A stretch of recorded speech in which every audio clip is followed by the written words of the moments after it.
Uli na miss kita. Hala, ako din, be. Ang pangit mo pa rin. Hala, grabe. Ikaw din. Amoy bulok na bagang pa rin yung hininga mo. Gusto kitang sakalin. Ay, hala, be. Tingnan mo yan, oh. Di ba yan yung nagyabang sa JC na nagbakasyon daw siya sa ibang bansa? Oo, kilala ko yan. Pero isang linggo lang naman siya dun, eh. Hey, you two. What you are see? Ano daw? Oh, sorry, I forgot myself. You two don't understanding what to say to me because your English is disappear. Binahihilo ako.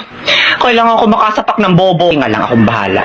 Hoy, ang kapal ang mukha nito, pa English ka pa, ay mali-mali rin naman sinasabi mo. Saka isang linggo ka lang naman nagstay sa ibang bansa, pa ganyan-ganyan ka na, ay mukha ka pa rin naman talangka. What?